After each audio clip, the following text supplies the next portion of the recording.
Mic check 1, 2, 3, 4, 5, 6, 7, 8, 9, 10. Mic check 1, 2, 3, 4, 5, 6, 7, 8, 9, 10. We good?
Well, good morning again, everyone.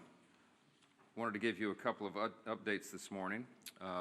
Yesterday we assembled here, and I went through what I would summarize as 6 simple truths about the shutdown.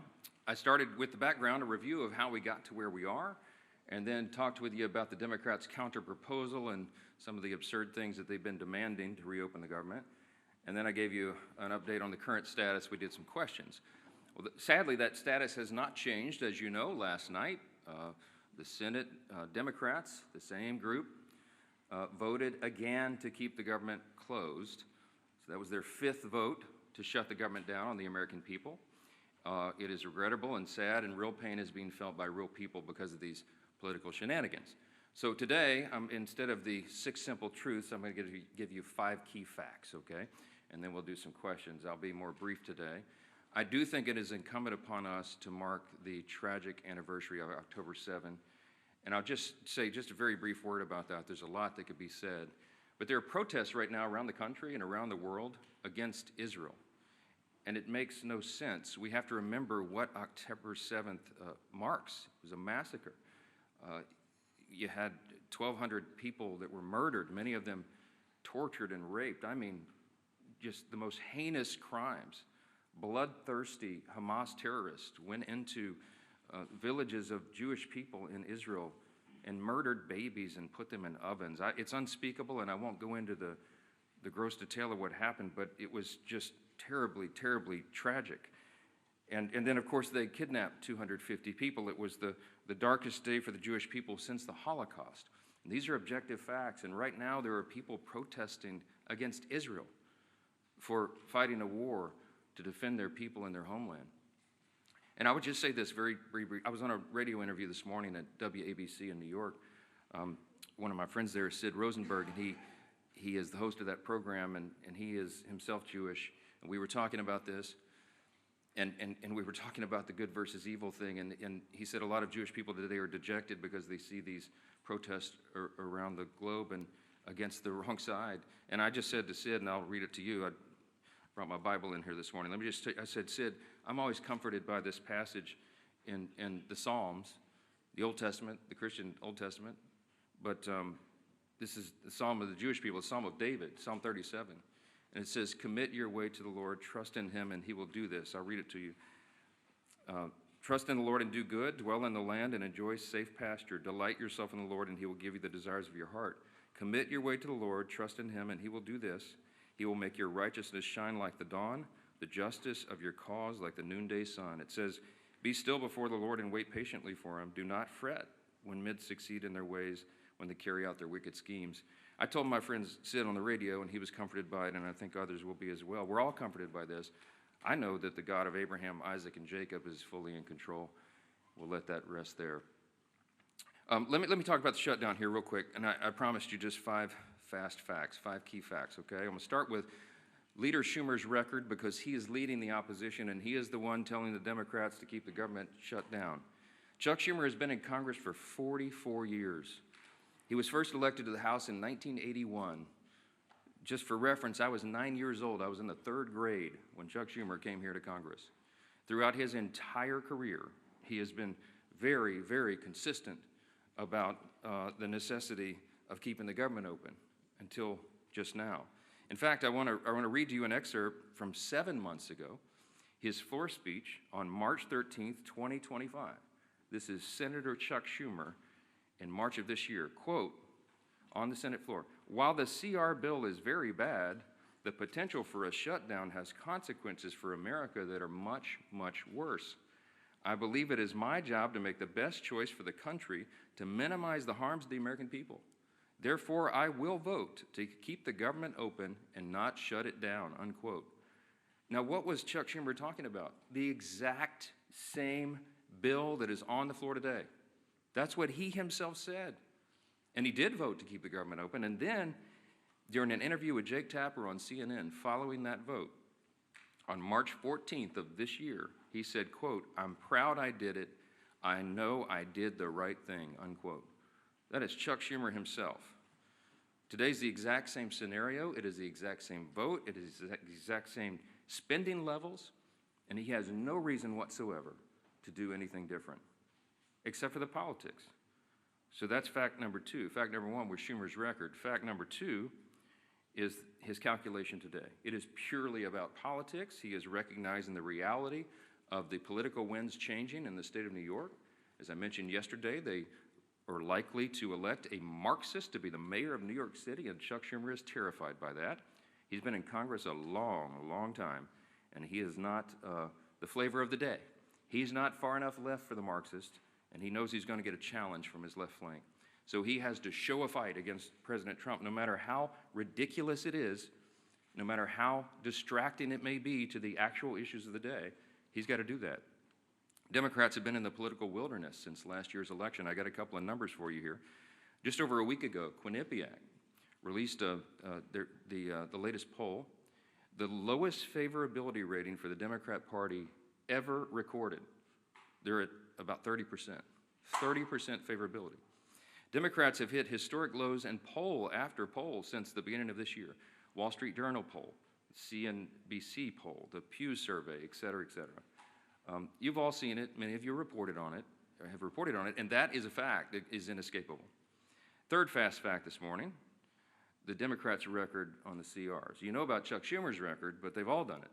Democrats and Republicans have worked together to pass 13 CRs to keep the government open under the Biden administration in the previous four-year term. Democrats supported every CR close to unanimously in the House and the Senate. In fact, their average is 99%. 99% of the Democrats who are voting no right now voted yes 13 times on the almost exact same, word for word, very simple CRs to keep the government open. But they won't do it now. The fourth fast fact this morning is the actual cost of the Democrats' CR counterproposal. I showed you all the graphics and all the evidence, and it's still there on my website at speaker.gov. You can go and see. The Democrats' counterproposal, what they're demanding to reopen the government and get it working for the American people again, would result in nearly $200 billion being spent on health care services for illegal immigrants and other non-citizens. It's enough to fund the entire children's health insurance program, $200 billion. And that's just part of the $1.5 trillion in new spending that they want to hoist upon the American people for big liberal wish lists in the middle of a very simple 7-week stopgap funding measure to keep the lights on. Fifth fast fact, and I'll take your questions, the cost of the government shutdowns for real people. So this results in crippling economic losses right now. These are the latest numbers. We've been assembling these, and I'm sure many of you all have been reporting on it. Each week the shutdown continues, it will wipe out an estimated $15 billion in our gross domestic product in our country. A month-long shutdown would mean not just 750,000 federal civilian employees furloughed right now, but an additional 43,000 more unemployed Americans across the economy, because that is the effect, the ripple effect that it has in the private sector. You could go state by state, and we could have charts and graphs this morning and show you what it's going to mean to every state, but what the shutdown means in the state of New York, for example, that's Chuck Schumer's state.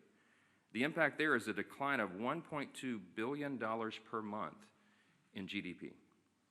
That is the pain that is being wrought. And I, again, have to mention that when you shut down, as they have, women, infants, and children nutrition programs, veterans health services, the disabled, the elderly who receive health care at home, all these programs are now being shuttered because the funding streams have stopped.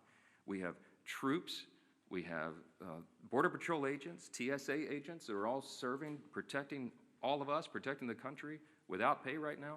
Real hardships for real families, and it cannot drag on any longer. We are pleading with the Democrats in the Senate to do the right thing. The Republicans are united 100%, and we have proven it with our votes.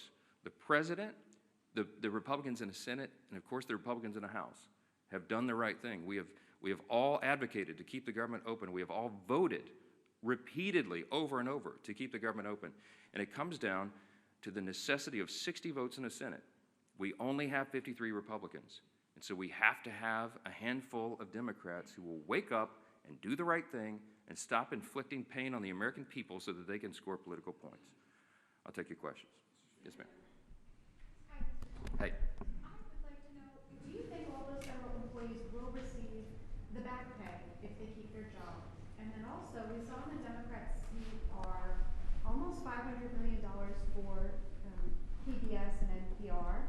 $174,000 in death benefits to those 3 Democrat lawmakers' families who recently passed away. $437 million for the European Bank. Could you also comment on those 3 provisions too? Yes, I mentioned in the counterproposal, the CR for the Democrats presented, it's $1.5 trillion, and if you go through it, and we have, and you analyze what it is they're requesting, it's a list of absurd priorities. They know that we could never do that and would never do it because it's wrong. For example, they want to give $500 million back to the Corporation for Public Broadcasting. In the One Big Beautiful Bill, we eliminated that line. We don't believe that taxpayers should be funding biased news organizations and subsidizing their operations. That might have made sense 30 or 40 years ago, but you don't need that service anymore. Look how many media outlets are present in the room this morning. Media and information is ubiquitous. It's 24/7. It's live all the time, and it's on the internet. We don't need taxpayers funding that, and they were all left-leaning, biased organizations. We're not doing that again.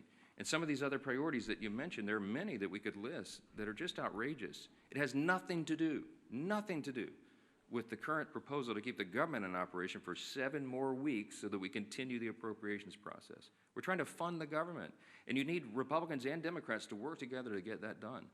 With regard to whether the furloughed civilian employees of the federal government will receive back pay, it is true that in previous shutdowns, many or most of them have been paid for the time that they were furloughed. But there is new legal analysis. I don't know the details. I just saw a headline this morning. I'm not read in on it, and I haven't spoken to the White House about it. But there are some legal analysts who are saying that that may not be appropriate or necessary in terms of the law requiring that back pay be provided. So I'm sure that'll be there will be a lot of discussion about that. But there are legal analysts who think that that is not something that government should do. That, if that is true, that should turn up the urgency and the necessity of the Democrats doing the right thing here. Even more pain, more than I just listed, for more people. So we got to figure it out. Back row, yes, sir. Speaker, you've spoken repeatedly since the shutdown began about the impacts on FEMA, the National Flood Insurance Program. Talk about how you're from a hurricane state. If this is a priority for you, why not bring the House back and vote on a reauthorization for NFIP or for WIC or troops pay or all those things for that matter? Well, there's a lot of issues that we need to address, and we work on flood insurance, the flood insurance program all the time, those of us in hurricane states. But the work of the House has been done, and we have to get the Senate to reopen the government so that we can come back and handle all of these very important end-of-the-year issues. There's a lot of things on the table. FEMA has sufficient resources right now to do that. We do have to extend the flood insurance program, annually, effectively, to make sure that it's there, but we'll do that. We'll do it in due course. There's a lot of end-of-year issues that are being conflated with this very simple issue of keeping the government open. And that is the first and most immediate priority, and we must use every leverage point we have to force the Democrats to do that. And that's why we're handling the schedule the way we are. Yes, sir. Yeah. Thanks, sir. You've talked about Leader Schumer's record with regard to continuing resolutions. Your record, you've voted against continuing resolutions in the past, including when Speaker McCarthy was the Speaker. How do you explain your stance now versus yours previously? Yeah, different circumstances, different times. When we did CRs in the past, you had leverage points of things that when the Democrats were trying to put their partisan priorities in, we were trying to use whatever leverage we had in the minority to take them out.